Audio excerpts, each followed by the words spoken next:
ఇప్పుడు 27/2003 9వ నెల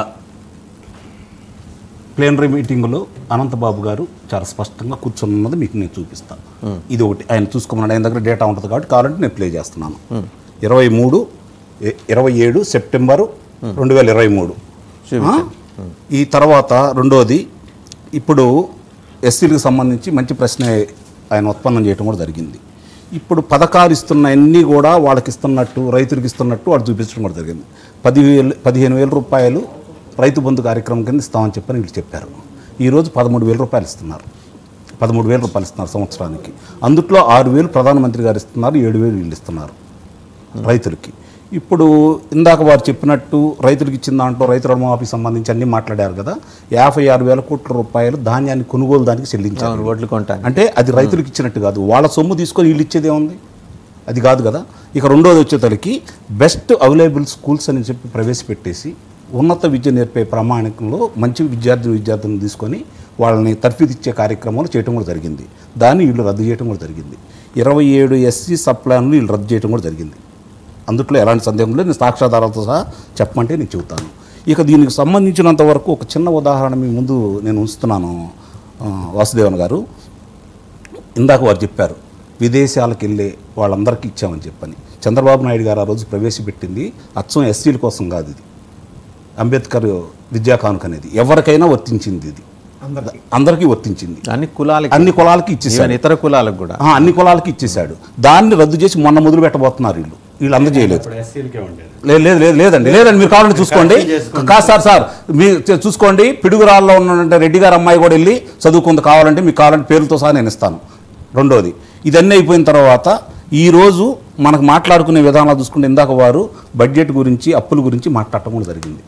4,40,000 కోట్ల రూపాయలు మాత్రమే చాలా విస్పష్టంగా లోక్సభలో భారతదేశానికి పవిత్రమైన దేవాలయం లాంటి లోక్సభ సాక్షిగా ఆర్థిక శాఖ మంత్రి గారు చాలా వివరంగా చెప్పడం కూడా జరిగింది. ఏమని?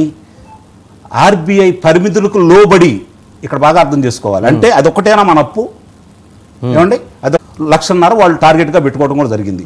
అది 5 సంవత్సరాలు తీర్చాలని చెప్పి వాళ్ళు అనుకున్నప్పుడు ఆర్థికంగా వాళ్ళకి అవకాశాలు లేకపోవటం అది పొరపాటే, నో సందేహమే లేదు.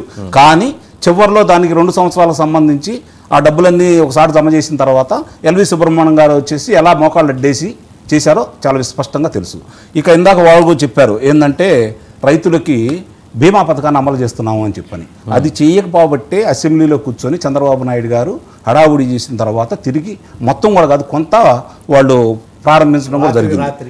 గురించి మాట్లాడారు. ఇప్పుడు ఒక అవకాశాన్ని మనం కల్పిస్తున్నాం. ఈరోజు గతంలో ఇందిరాగాంధీ గారు కావచ్చు, తర్వాత వచ్చినటువంటి ప్రధానమంత్రులు కావచ్చు, అలాగే అన్న నందమూరి తారక రామారావు గారు కావచ్చు, కూడు గూడు గుడ్డ నినాదంతో బయలుదేరిన తర్వాత ఆయన పరిపాలించినటువంటి 83 నుంచి 89 వరకు 7 సంవత్సరాల కాల పరిమితిలో 11 లక్షల పక్కా ఇళ్ళు ఇచ్చాడు. గతంలో కాంగ్రెస్ ఇవ్వలేదు కదా, అట్లా పక్కా ఇళ్ళు ఆయన ఇచ్చాడు. తర్వాత దాన్ని దేశవ్యాప్తంగా అమలు చేసుకుంటూ వచ్చారు. ఇది తెలుగుదేశం పార్టీ మొట్టమొదటి చేసుకుంటానే ఉంది. దాన్ని ఈరోజు రుణాలకు సంబంధించి కావచ్చు, వాళ్ళకి ఇల్లు కట్టుకునే వాళ్ళకి కావచ్చు, టిట్కో ఇళ్ల గురించి వివరంగా చెప్పారు. టిట్కో ఇళ్ల గురించి న్యాయస్థానాలే మీ మీద మొట్టికాయలు వేయడం కూడా జరిగింది కదా, ఒకసారి కాదు 3 సార్లు. నిర్మాణాలు పూర్తయిన వాటిని ఎందుకు చేయటం లేదు, ఇంత తక్కువ ఖర్చులో ఉందంటే దానికి చంద్రబాబు నాయుడు గారు ఇచ్చాడనే ఒకే ఒక్క ఉద్దేశంతో ఆ లబ్ధిదారులకు ఈరోజు రంగులు వేసుకుని ఇస్తున్నమాట వాస్తవం కాదా? మీరైతే వేసింది కాదు కదా. మీరు శంకుస్థాపన చేసి, మీరు పూర్తి చేసి, మీరు ప్రారంభోత్సవం చేస్తే మీ ఘనత, అది లేదు కదా. ఇక రెండోది వచ్చేది even that applies to every party అండి.